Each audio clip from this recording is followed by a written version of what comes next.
Bismillah ar-Rahman ar-Rahim. In the name of Allah, most gracious, most merciful.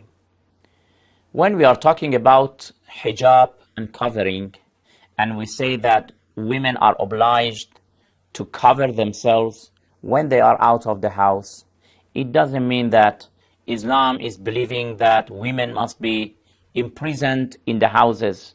They mustn't come out of the houses. They must be behind the curtains. Not at all. Islam is believing that women, like men, can be very active in social affairs, in political affairs, in social activities, but they must know that the borders must be taken into consideration. You must be very careful about the borders between men and women. Islam says that the sexual relations between men and women must be in a very private place. It means that a man only with his wife within the house, not in the public, not among the people. Islam says that these types of relations and ties between a man and his wife must not be displayed to others. But it doesn't mean that women must be kept within the houses. Do I have any evidences of the life of the Holy Prophet of Islam? Of course, there are many.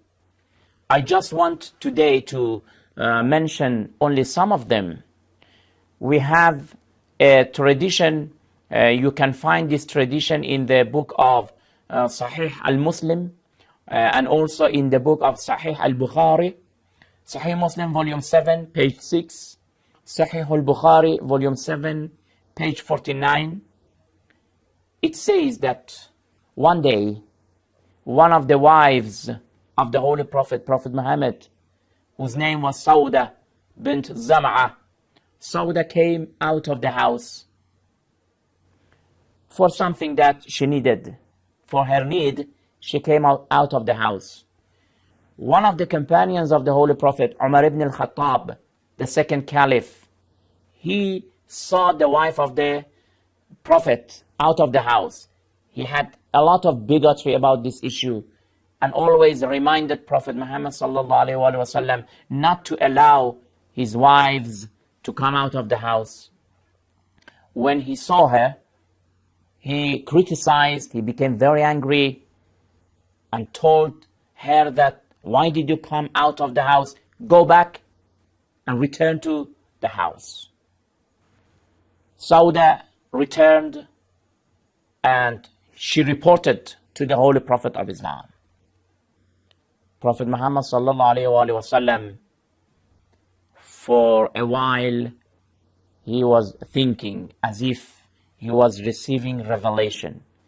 When it finished, Prophet Muhammad said this sentence that إِنَّهُ قَدْ أَذِنَ لَكُنَّ أَن تَخْرُجْنَ لِحَوَائِجِكُنَّ.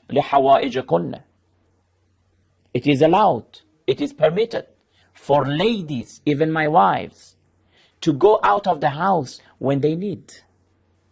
If they have some needs, قَدْ أَذِنَ لَكُنَّ أَن تَخْرُجْنَ لِحَوَائِجِكُنَّ. For their needs, it is allowed to go out of the house. You see, brothers and sisters, the behavior of Holy Prophet, Prophet Muhammad, is a criterion for us, not the companions. The companions may make a mistake. What we are saying, what is example for us, and we should follow it, it is the behavior of Prophet Muhammad sallallahu alaihi wasallam. There is another incident that I have to mention, and you can find this tradition and this piece of the history of Islam in the book of As-Sunan li-Ibn Majah. There is a chapter in that book, Babu ma ja'a fil buka'i ala al-mayyit, the chapter which is talking about crying for the deceased, for the dead person. The number of tradition is 1587. Prophet Muhammad sallallahu alaihi wasallam had attended a funeral, and the wife of that deceased and the other women who were the relatives of the deceased and the dead person had attended. Again, the second caliph, Umar ibn al-Khattab, he criticized angrily the women and the wife that why did you attend the funeral? And today you see even some of the people show their bigotry related to the issue of attendance of women in a funeral. Prophet Muhammad sallallahu alaihi wasallam said to Umar ibn al-Khattab that leave her. Why you are criticizing and blaming her? Her heart is painful. Her eyes are crying. Leave her. This is a tradition that you, as I said, in the book of Sunan Ibn Majah, you can find it. This is the way that Prophet Muhammad sallallahu alaihi wasallam was behaving. It is a criterion for us.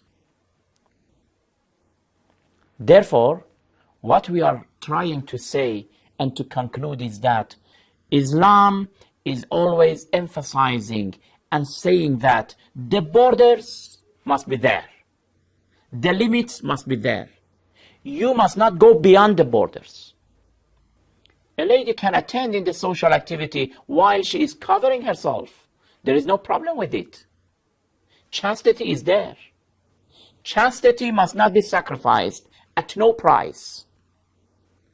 Islam does not allow the chastity of a community to be sacrificed. The public chastity, the public dignity and honor, the cleanness of relations and ties between men and women, these things must be taken into consideration. Apart from that, ladies are allowed to attend in the social activities. And this is the sunnah of Prophet Muhammad sallallahu alaihi wasallam. We ourselves cannot make ijtihad against the sunnah of Prophet Muhammad. We are not allowed to do it. We have to follow it. We have to do as Prophet Muhammad sallallahu alaihi wasallam was doing. At the same time, we have other instances in the history of Islam that because of the time I will mention in next program, you will see that Islam is very careful about the men and women's ties and relationship. Please keep watching these programs and we'll continue in next program inshallah. Until then, thank you very much. Wassalamu alaikum wa rahmatullahi wa barakatuh.